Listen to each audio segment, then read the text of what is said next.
Assalamualaikum warahmatullahi wabarakatuh. Salam sejahtera, namo buddhaya, salam kebajikan, Om Swastiastu.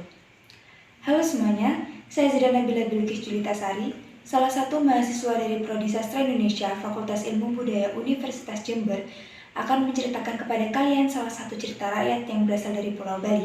Pasti kalian tidak asing dengan cerita Calon Arang.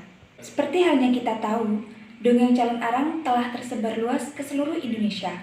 Telah diceritakan dari mulut ke mulut dan diceritakan secara turun-temurun, dari naskah ke naskah, dengan berbagai versi, namun tetap dengan jalan cerita yang sama. Mari kita simak ceritanya.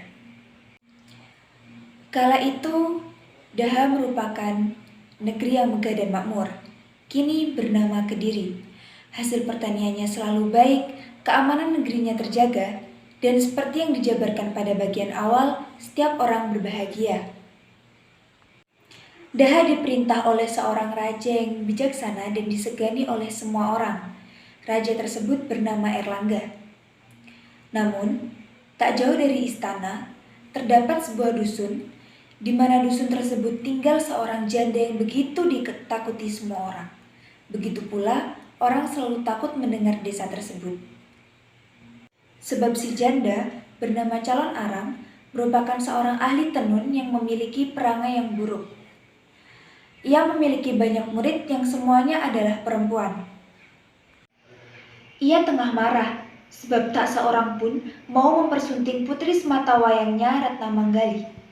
Kendati Ratna Manggali seorang wanita yang begitu cantik, semua orang tidak mau mempersunting putri sematawayangnya Ratna Manggali karena semua orang takut kepada ibunya.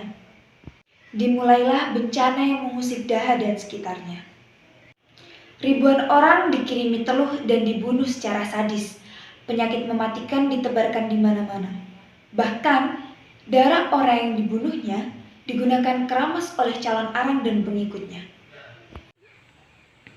Raja memerintahkan pasukan untuk menumpas Calon Arang, namun gagal karena para pemimpin kelompok terbunuh dengan mudah oleh si dukun, membuat seluruh prajurit mundur seketika. Maka sang raja memanggil setiap orang saleh untuk menumpas Calon Arang dengan cara yang lain. Hingga ia menemukan seorang tokoh pertapa yang paling taat agama dan disegani di wilayah Daha. Beliau bernama Empu Barada. Ia pun dimintai bantuan oleh sang raja untuk menghentikan Calon Arang yang semakin menjadi. Empu Barada mengutus sang raja untuk menyuruh seseorang untuk mempersunting Ratna Manggali sebelum rencana penaklukan itu dimulai. Erlangga yang mempercayai Empu Barada sebagai pendeta yang cerdas dan bersahaja, mengutus Empu Bahula untuk mempersunting Ratna Manggali, hingga lamaran pun diselenggarakan. Musibah mereda sesaat saat acara pernikahan tersebut berlangsung. Namun ternyata wabah penyakit mematikan yang bertebaran di dusun Girah dan di sekitar istana masih tetap berlangsung. Awal mulanya, masyarakat melaksanakan kegiatan atau aktivitas sehari-hari seperti biasanya. Kemudian, mereka akan menghentikan aktivitas saat sudah larut malam. Saat itu suasana sangat senyap. Kemudian, saat tengah malam, Calon Arang berubah menjadi leak dan mengganggu ketenangan warga. Ia berupa seperti api dan kemudian berubah menjadi leak yang menyebarkan wabah penyakit gerubuk di desa-desa pesisir. Pada akhirnya, Empu Bahula berhasil meminta tolong kepada istrinya untuk mengungkapkan rahasia Calon Arang.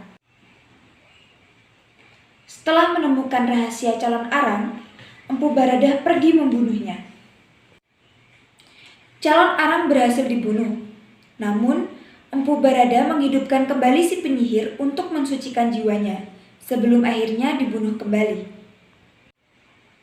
Calon Arang pun meninggal dengan tenang. Empu Barada menyelamatkan para penduduk yang masih bisa diselamatkan.